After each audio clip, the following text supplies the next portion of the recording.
3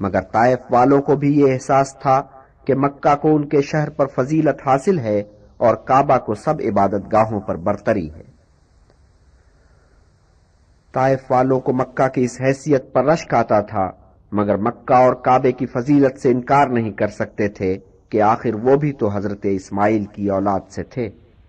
کعبہ سے دور کی نسبت انہیں بھی تھی، سو وہ رشک ضرور کرتے تھے، مگر یہ نہیں چاہتے تھے کہ مکہ کی اہمیت کم ہو جائے۔ عبد المطلب حاجیوں کے میزبان تھے، سو انہی سب باتوں کا احساس انہیں تو ضرور ہوگا، چونکہ بتوں نے کعبے میں راہ پالی تھی اور اب وہ روایت کا حصہ تھے، اس لیے عبد المطلب کو ان کا پاس لحاظ بھی رکھنا پڑتا تھا، مگر ان کا ربط ضبط ایک ایسے گروہ کے ساتھ بھی تھا جو ان بتوں کے سخت خلاف تھے۔ یہ لوگ اپنے آپ کو حنفاء کہتے تھے، وہ حضرت ابراہیم علیہ السلام کے دین حنیف کے ماننے والے تھے اور بت پرستی کو بدعت جانتے تھے۔ ان کی نظروں میں حبل کی حیثیت وہی تھی جو بنی اسرائیل کے سونے کے بچھڑے کی تھی۔ ان لوگوں کے نزدیک کعبہ میں بتوں کا ہونا کعبہ کی بے حرمتی تھی۔ وہ اپنے ان خیالات کا اظہار علی اعلان بھی کرتے تھے، اس لیے انہیں مکہ سے نکل کر نواح میں جا کر آباد ہونا پڑا۔ عبد المطلب ان میں سے 4 حنفاء سے بہت ربط ضبط رکھتے تھے۔ انہی میں ایک ورقہ ابن نوفل تھے جو بنو اسد سے تعلق رکھتے تھے اور عیسائی ہو گئے تھے، اور اس زمانے میں اس علاقے کے عیسائیوں میں ایک خیال گشت کر رہا تھا کہ بہت جلد ایک پیغمبر کا ظہور ہونے والا ہے۔ یہ خیال ممکن ہے بہت عام نہ ہو، مگر بازنطینی کلیسا کے بعض پادریوں اور بعض نامی گرامی راہبوں اور کاہنوں نے اس خیال کی توثیق کی تھی۔ ادھر یہودیوں میں بھی اس خیال کی بازگشت سنائی دیتی تھی، مگر یہودیوں کا ساتھ ساتھ یہ بھی خیال تھا کہ چونکہ وہ اپنے رب کی چہیتی قوم ہیں، اس لیے آنے والا انہی میں سے ہوگا۔ عیسائیوں میں ایسی کوئی خوش فہمی نہیں تھی، بلکہ ورقہ ابن نوفل تو اس طرح سوچتے تھے کہ اس وقت پیغمبر کی سب سے زیادہ ضرورت عربوں کو ہے کہ وہ سب سے بڑھ کر بت پرستی کی لعنت میں گرفتار ہیں، اس لیے کیا عجب کہ آنے والا پیغمبر انہی کے درمیان ظہور کرے۔ ورقہ نے صحیح سوچا تھا۔ کعبہ میں اس وقت 160 بت سجے ہوئے تھے، گھریلو بت ان پر مستضاد تھے، ہر گھر میں ایک بت تو ضرور ہوتا تھا۔ ان بت پرست عربوں نے حضرت عیسیٰ علیہ السلام کی تعلیمات سے کوئی اثر قبول نہیں کیا تھا، وہ اپنے کافرانہ رسم و رواج میں مگن تھے اور عیسائیت سے بے تعلق تھے، مگر جو عیسائی حج کے موقع پر کعبہ میں آتے ان پر انہیں اعتراض بھی نہیں تھا، دوسرے حاجیوں کے ساتھ ان کی تواضع بھی ہوتی تھی، مگر جب بعض عیسائیوں نے بتوں کے برابر حضرت عیسیٰ اور حضرت مریم کی شبیہیں لا کر رکھ دیں تو کسی نے اس پر اعتراض بھی نہیں کیا۔ ورقہ کا معاملہ اپنے قبیلے کے لوگوں سے کسی قدر مختلف تھا۔ وہ پڑھے لکھے آدمی تھے، انہوں نے دینیات کا مطالعہ کیا تھا، توریت اور انجیل کے شناور تھے، اس شناوری نے انہیں ایک بصیرت عطا کی تھی۔ حضرت عیسیٰ نے جو ایک خبر دی تھی اس کے روایتی مفہوم سے وہ مطمئن نہیں تھے کہ وہ خود اپنی طرف سے کلام نہیں کرے گا، بلکہ جو سنے گا وہ بیان کرے گا۔ وہ ان الفاظ کو پڑھتے تھے اور سوچ میں پڑ جاتے تھے کہ ان الفاظ کا مطلب کیا ہے، آخر یہ اشارہ کس کی طرف ہے۔ ورقہ کی ایک بہن تھی قتیلہ۔ قتیلہ ان سے بہت قرب رکھتی تھیں۔ ورقہ کے دل و دماغ میں جو سوال پیدا ہوتے تھے، جو امکانات ان کی چشم بصیرت کو نظر آتے تھے، ان کا ذکر وہ اکثر اپنی بہن سے کیا کرتے تھے۔ قتیلہ بھائی کی باتیں سنتی تھی اور حیران ہوتی تھی۔ آنے والے پیغمبر کا خیال اس کے دل و دماغ میں گردش کرتا رہتا، اور کبھی کبھی اچانک ایک خیال اس کے اندر جاگتا کہ کہیں وہ پیغمبر آ تو نہیں گیا ہے، کہیں وہ یہیں آس پاس تو نہیں ہے، اور وہ حیرت میں غرق ہو جاتی۔ ارد گرد یہ قیاس آرائیاں ہو رہی تھیں، کسی پیغمبر کے ظہور کے خواب دیکھے جا رہے تھے، اور ادھر عبد المطلب قربانی کے فریضے سے فارغ ہو کر اس فکر میں تھے کہ اپنے عبداللہ کے لیے کوئی اچھی سی دلہن ڈھونڈ لائیں۔ انتخاب ہوا بی بی آمنہ کا۔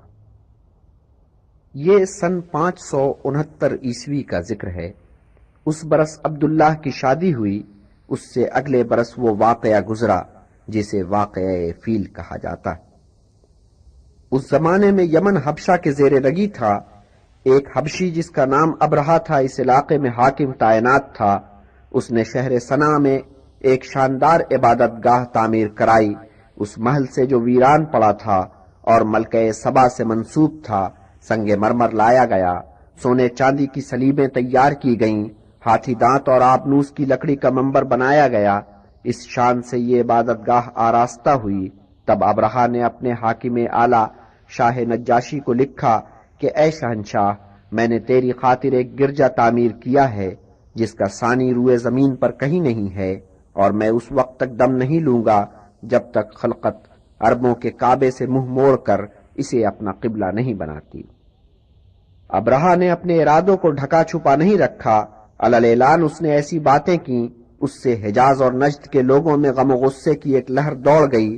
بنو کنانا کے ایک فرد کو ایسا تاؤ آیا کہ سیدھا صنعا پہنچا اور اس گرجا گھر میں توڑ پھوڑ کر خیریت سے واپس آ گیا۔ جب ابرہا تک یہ خبر پہنچی تو وہ غصے سے آگ بگولا ہو گیا۔ اس نے قسم کھائی کہ اب میں کعبہ کو ڈھا کر ہی دم لوں گا۔ فوراً کے فوراً اس نے ایک بڑا لشکر آراستہ کیا۔ یہ لشکر اس کر و فر سے مکہ کی طرف روانہ ہوا کہ آگے آگے ایک لہیم شہیم ہاتھی چل رہا تھا۔ رستے میں کچھ عرب قبیلوں نے ابرہا کا راستہ روکنے کی کوشش کی، لیکن حبشیوں نے انہیں مار بھگایا اور ان کے سردار نفیل کو گرفتار کر لیا۔ اور نفیل نے جان بچانے کی خاطر ابرہا سے یہ سودا کیا کہ تم مجھے جان سے مت مارو، میں تمہیں کعبہ کا رستہ بتاؤں گا۔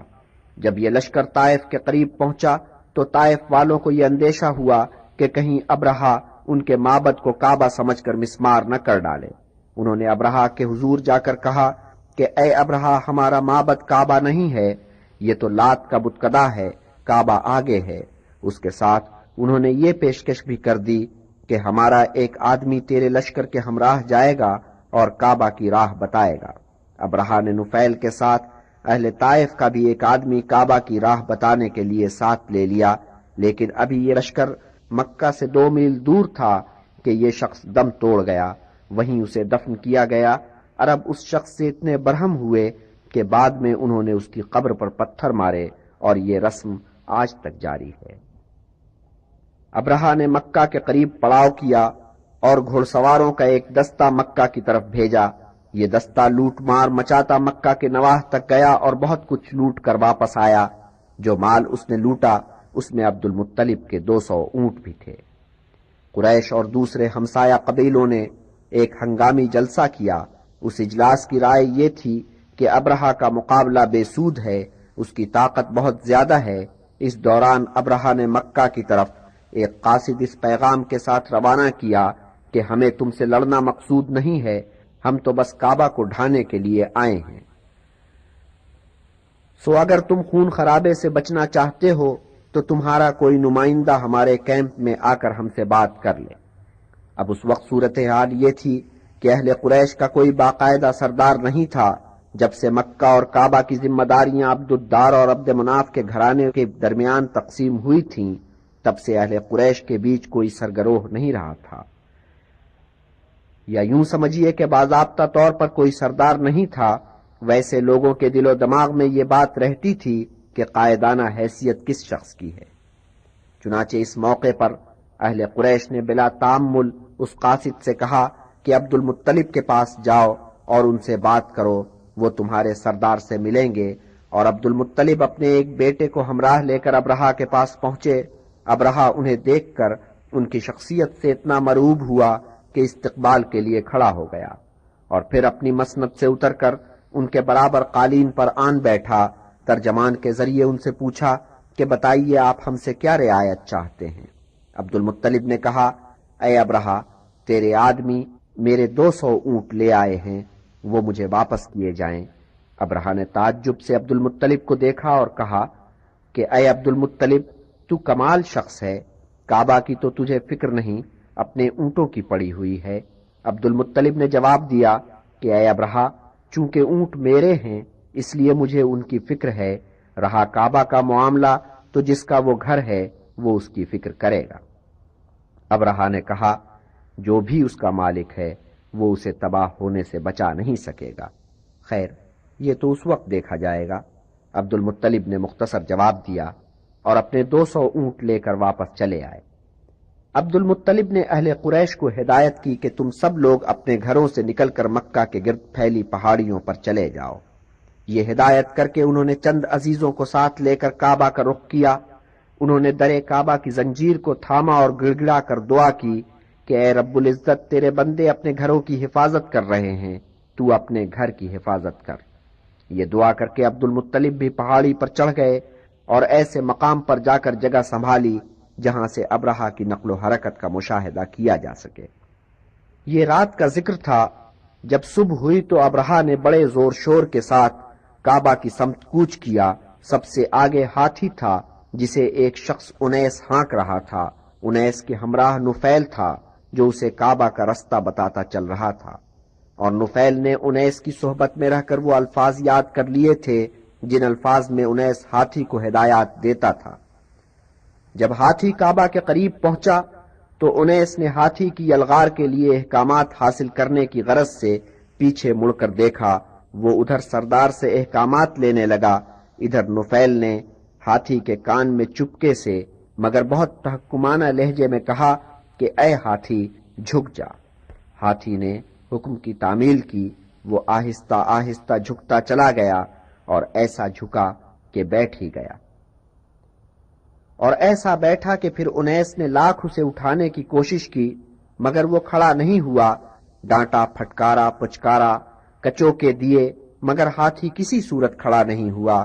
انیس نے آخر ایک ترکیب سوچی کہ لشکر واپس یمن کی طرف کوچ کرے۔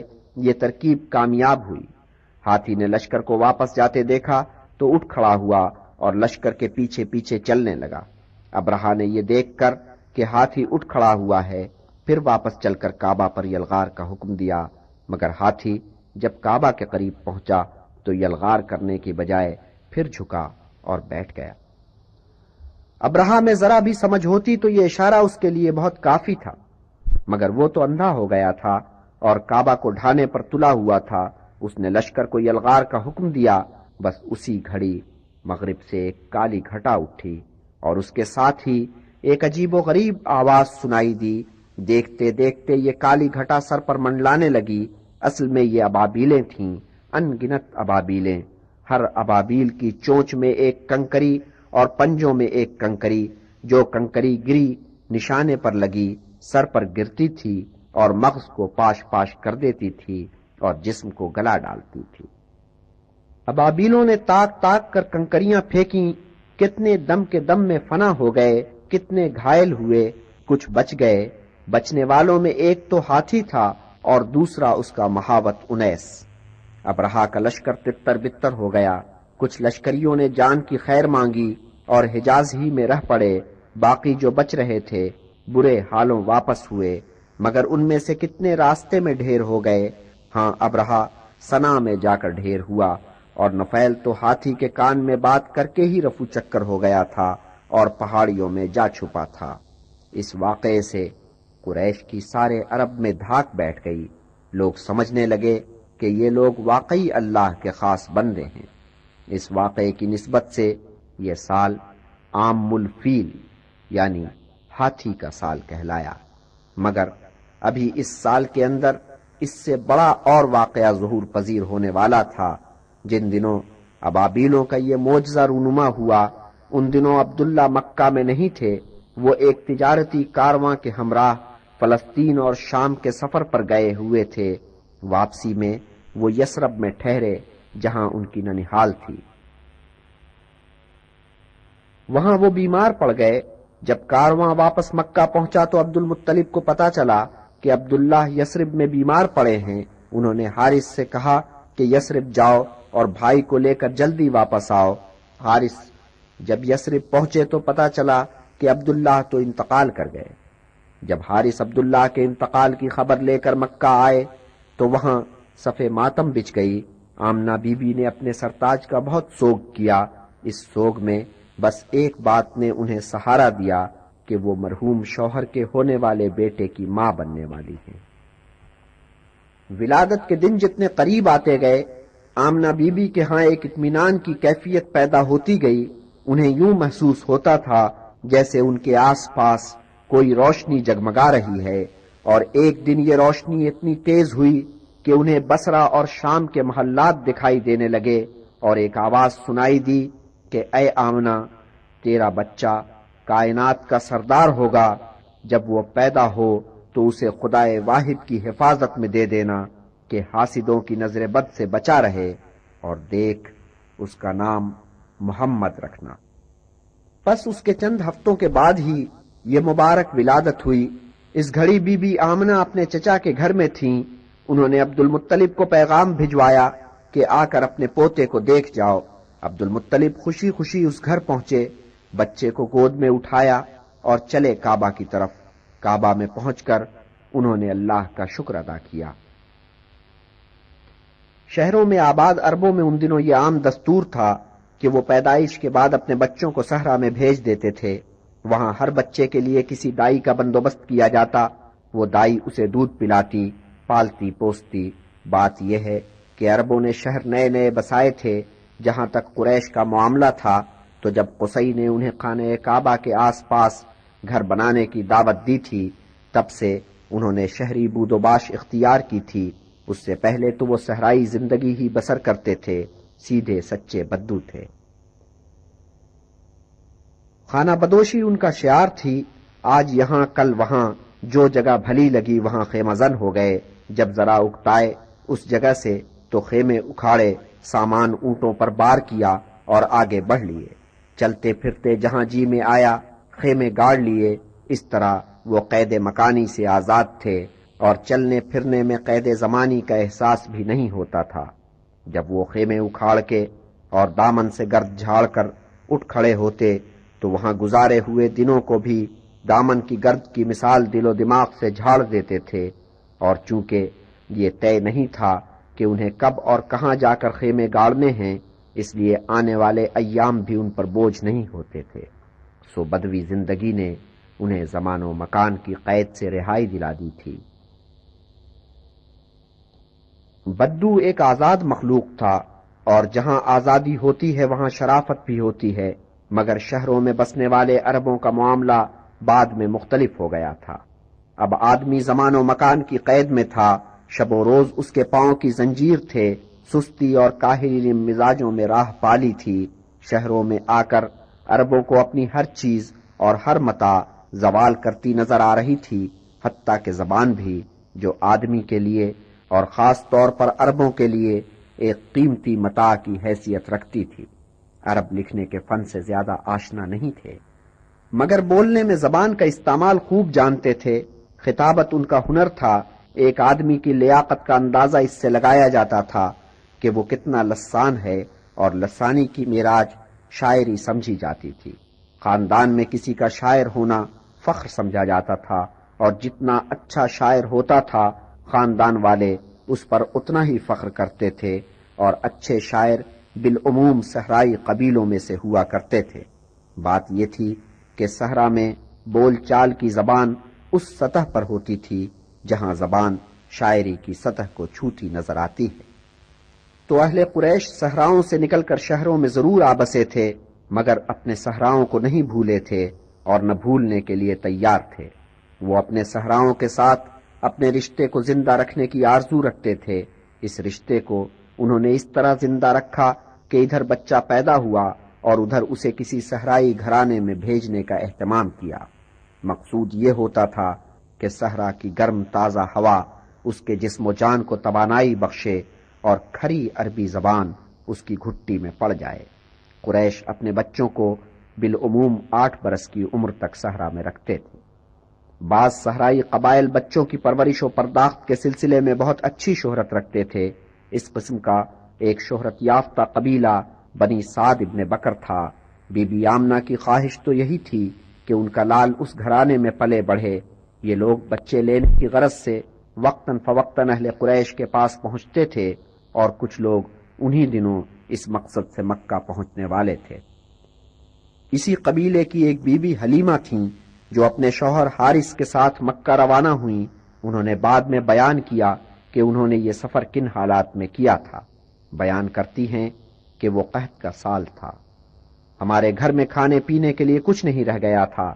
میں اپنی گدھی پر سوار ہو کر نکلی اور ہمارے ہمراہ ایک بوڑھی اونٹنی تھی جو اب دودھ کا ایک قطرہ بھی نہیں دیتی تھی۔ ہمارے بچے رات بھر ہمیں سونے نہیں دیا کرتے، رات بھر وہ بھوک سے بلکتے رہتے۔ ادھر میرا دودھ خشک ہو چکا تھا اور میری گدھی کا نقاہت سے یہ حال تھا کہ رینگ رینگ کر چل رہی تھی۔ ساتھ میں سفر کرنے والوں کو میری خاطر بار بار رکنا پڑتا تھا۔ بس اس آس پر ہم چل رہے تھے کہ شاید بارش ہو جائے اور اس کی وجہ سے گھاس ہری ہو جائے اور اونٹنی چر کے دودھ دینے کے قابل ہو جائے، مگر پورے سفر میں بارش کا ایک قطرہ نہیں پڑا۔ یہاں تک کہ ہم مکہ پہنچ گئے۔ آمنہ نے اپنے بچے کے لیے کتنوں سے بات کی مگر کوئی آمادہ نہ ہوا۔ بات یہ تھی کہ آمنہ کا بچہ یتیم تھا۔ بچہ لینے والے بچے کے باپ سے بہت توقعات باندھتے ہیں، اس بچے کا باپ نہیں تھا۔ ماں اور دادا سے کتنی توقعات کی جا سکتی تھیں، اور دادا تو ویسے بھی اپنی عمر کی آخری منزل میں تھے۔ ان کی آنکھ بند ہو جانے کے بعد ان کے بیٹے سب کچھ ہوں گے، یتیم پوتے کو کون پوچھے گا؟ مگر دوسری طرف حلیمہ بی بی کی بھی صورت احوال کچھ اس قسم کی تھی۔ بچے والے بھی تو یہ دیکھتے ہیں کہ جن والدین کی تحویل میں بچے کو دے رہے ہیں وہ کچھ استطاعت بھی رکھتے ہیں یا بالکل ہی بھوکے ننگے۔ حلیمہ اور حارث کا حال اپنے قبیلے کے دوسرے افراد کے مقابلے میں کچھ زیادہ ہی پتلا تھا، تو مختلف والدین نے حلیمہ بی بی کے مقابلے میں کسی دوسری بی بی کو اپنے بچے کے لیے چن لیا۔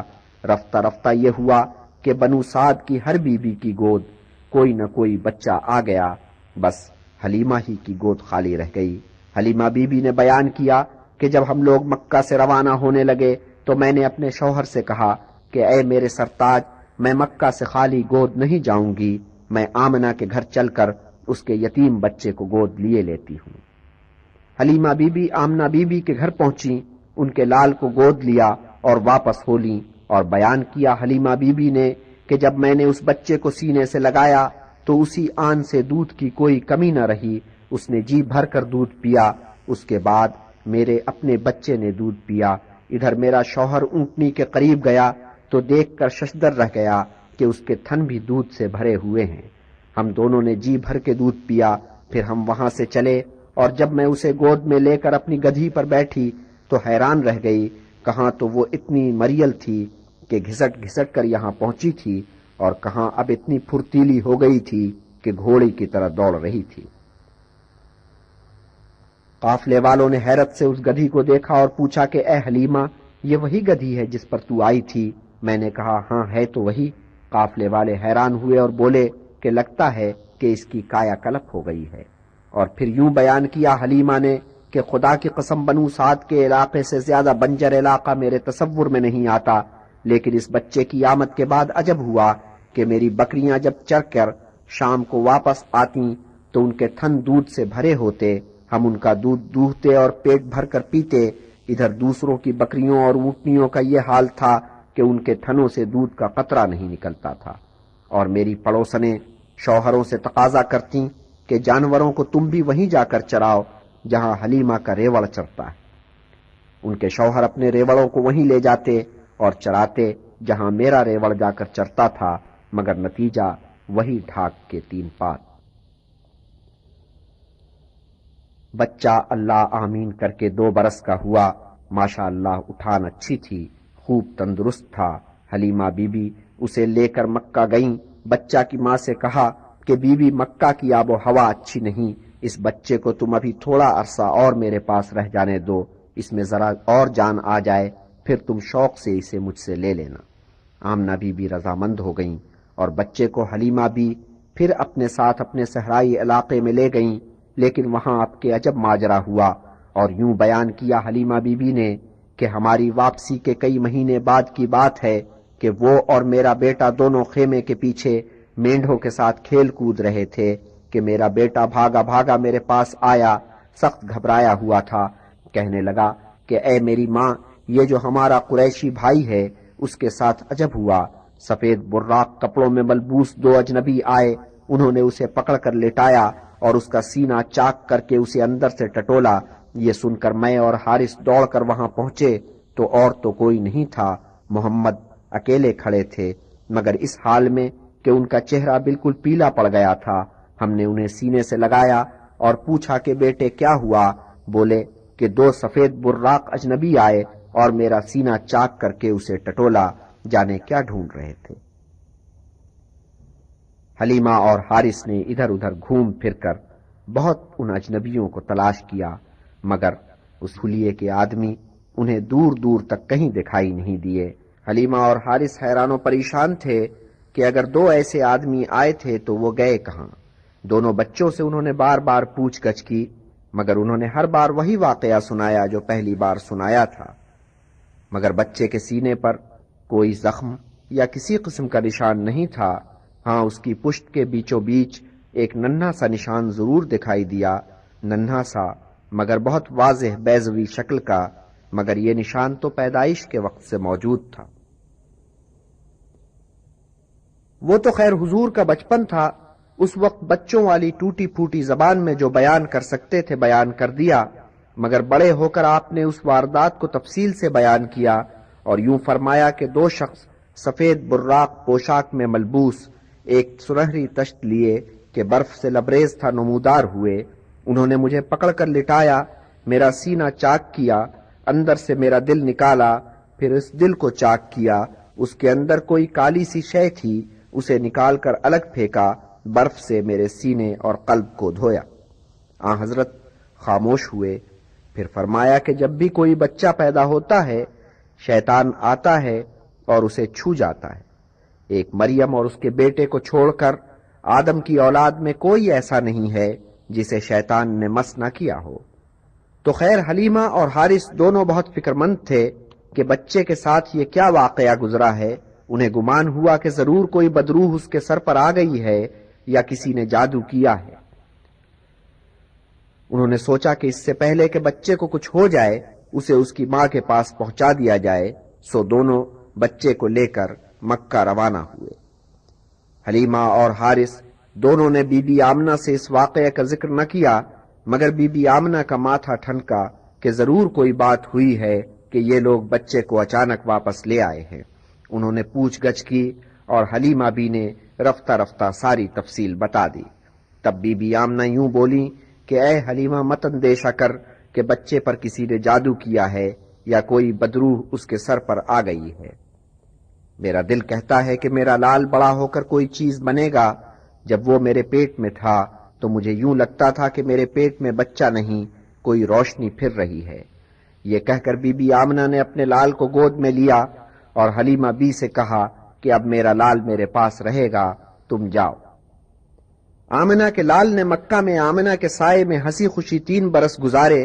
دادا کی آنکھوں کا تارا تھا، چچا تایوں کا چہیتا تھا، چچا تایوں کے بچوں کے ساتھ اٹھتا بیٹھتا ہنستا کھیلتا، مگر جن بچوں کے ساتھ سب سے زیادہ پیار محبت تھا وہ تھے حمزہ اور صفیہ۔ یعنی حمزہ حالہ کے نور نظر تھے اور آمنہ کے لال کے ہم عمر تھے۔ ہاں صفیہ ان سے کم عمر تھیں، مگر رشتے میں پھوپھی ہوتی تھیں اور حمزہ چچا تھے۔